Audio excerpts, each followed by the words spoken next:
ষষ্ঠ দফায় নির্বাচন ঘাটাল এবং মেদিনীপুরে আজ বিরাট র্যালি করে ঢাক ঢোল বাজিয়ে মনোনয়নপত্র জমা দিলেন অগ্নিমিত্রা পল ও হিরণ চট্টোপাধ্যায়। সঙ্গে ছিলেন বিরোধী দলনেতা শুভেন্দু অধিকারীও।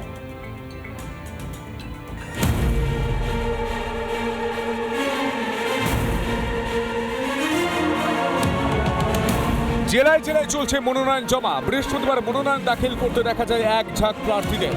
আজ শুক্রবার মনোনয়ন জমা দিলেন ঘাটাল এবং মেদিনীপুর 2 লোকসভার বিজেপি প্রার্থী। বাজনা বাজিয়ে বিরাট মিছিল করে এদিন মনোনয়ন জমা দিতে যান অগ্নিমিত্রা পল ও হিরণ চট্টোপাধ্যায়। মিছিলে পা মেলান বিরোধী দলনেতা শুভেন্দু অধিকারীও। এদিন মনোনয়নপত্র জমা দেওয়ার জন্য খড়গপুর থেকে ট্রেনে করে মেদিনীপুরে যান হিরণ। ট্রেনে জনসাধারণের সঙ্গে মিশে যান তিনি। সেখান থেকে ঘাটালের তৃণমূল প্রার্থী দেবের বিরুদ্ধে সরব হন তিনি।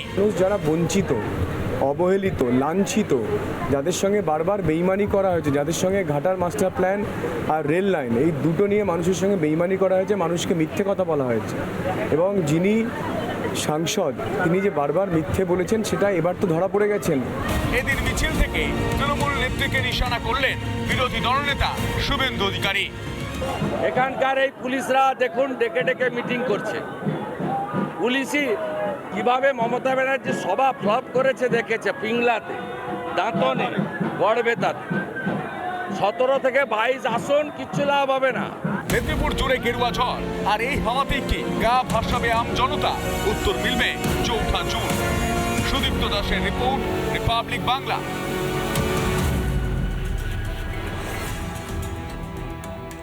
হিরণ এবং অগ্নিমিত্রার মনোনয়ন তো দেখলেনই, আর জেলায় জেলায় কিন্তু সেই একই ছবি চলছে মনোনয়ন জমা দেওয়ার পর্ব। বিজেপির পাশাপাশি এদিন মনোনয়ন জমা দেন বাম, কংগ্রেস ও তৃণমূল প্রার্থীরাও। চাঁদি ফাটা রোদ্দুরে যখন নাজেহাল অবস্থা রাজ্যবাসীর, তখন গরমকে উপেক্ষা করে প্রচার ময়দানে নেমেছেন প্রার্থীরা। প্রখর রোদ মাথায় নিয়ে চলছে প্রচারের মাঝে ধুমধাম করে মনোনয়নও জমা দিলেন প্রার্থীরা। বিশাল মিছিল করে মনোনয়ন জমা দিলেন পুরুলিয়ার বামফ্রন্ট সমর্থিত কংগ্রেস প্রার্থী নেপাল মাহাতো। বাম ও কংগ্রেস নেতাকর্মীদের সঙ্গে নিয়ে মনোনয়ন জমা দেন পুরুলিয়ার জেলা শাসকের দফতরে। নমিনেশন দেওয়া তো ইলেকশন মানে প্রসেসের একটা অঙ্গ।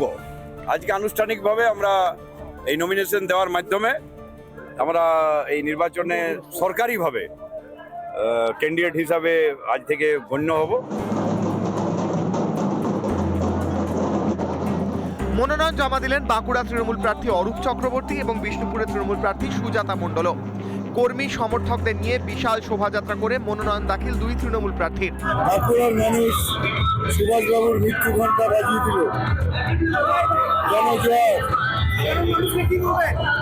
সাধারণ মানুষকে কৃতজ্ঞতা জানাবো, ধন্যবাদ জানাবো, আশীর্বাদ চাইবো। আমি কাউকে প্রতিপক্ষ মনে করছি না। আমি একটাই মনে করছি যে আমার পরিশ্রম এবং মমতাদির উন্নয়ন আর অভিষেক বন্দ্যোপাধ্যায়ের নবজোয়ারি বিষ্ণুপুর লোকসভা সাফল্যের মূল চাবিকাঠি তৃণমূল কংগ্রেস। হাজার হাজার কর্মী সমর্থকদের নিয়ে বিশাল মিছিল ঝাড়গ্রামের তৃণমূল প্রার্থী কালীপদ সোরেনের। 6 তৃণমূল বিধায়ককে সঙ্গে নিয়ে জেলা শাসকের দফতরে গিয়ে মনোনয়ন জমা দেন কালীপদ সোরেন।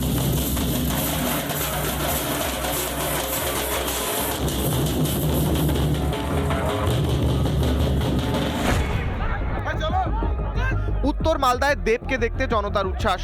মালদা উত্তরের তৃণমূল প্রার্থী প্রসূন বন্দ্যোপাধ্যায়ের সমর্থনে প্রচার দেবের সঙ্গে সেলফি তুলতে পুলিশের সঙ্গে ধস্তাধস্তি এক যুবকের। রিপাবলিক বাংলা।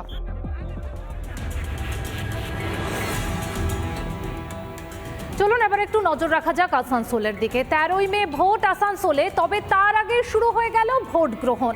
বাড়ি বাড়ি গিয়ে ভোট গ্রহণ করছে ভোট কর্মীরা। কাদের ভোট গ্রহণ চলছে দেখুন।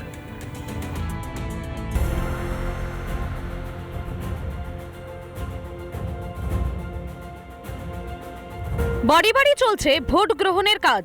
যাদের বয়স 85 বছরের ঊর্ধ্বে তাদের ভোট নিতেই কমিশনের এই ব্যবস্থা।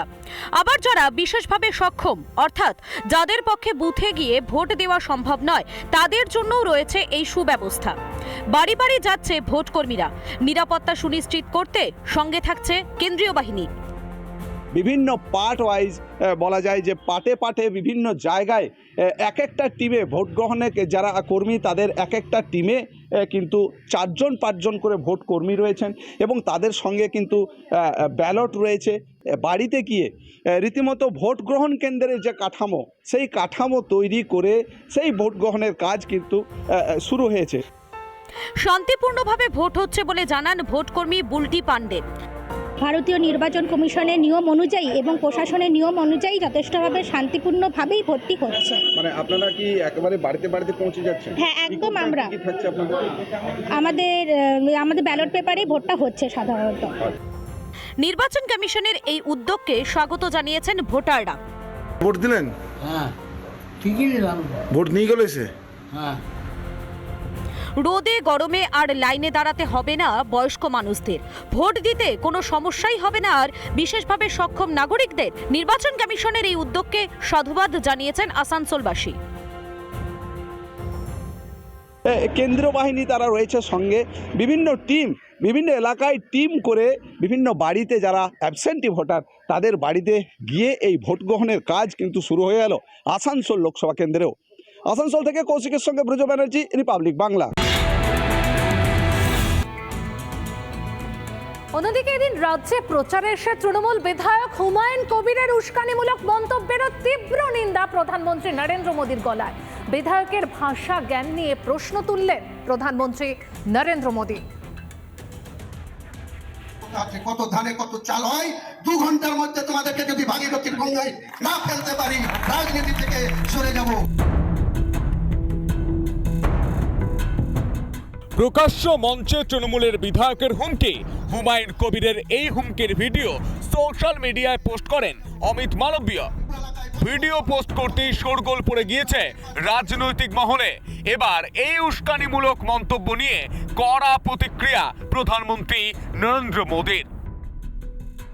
यहाँ बंगाल में टीएमसी के एक एमएलए ने सरेआम धमकी दी। वो कह रहे थे कि हिंदुओं को 2 घंटे में भागीरथी में बहा देंगे। ये कौन सी भाषा है भाई? ये कौन सा पॉलिटिकल कल्चर है? রাম মন্দির উদ্বোধনের অনুষ্ঠানে মমতা বন্দ্যোপাধ্যায়কে আমন্ত্রণ জানানো হলেও সেখানে উপস্থিত ছিলেন না মমতা। এবার এই প্রসঙ্গ টেনেই তৃণমূলকে কটাক্ষ প্রধানমন্ত্রী নরেন্দ্র মোদীর। ये कैसे लोग हैं? जय श्री राम के उद्घोष से उनको आपत्ति है, जय श्री राम बोलो तो उनको बुखार आ जाता है, को राम मंदिर के निर्माण से आपत्ति है, इन लोगों को रामनवमी की शोभा यात्रा से आपत्ति है। বর্ধমানের সভা থেকেই রাজ্যের বিভিন্ন অন্যায়ের বিরুদ্ধে সরব হন মোদী।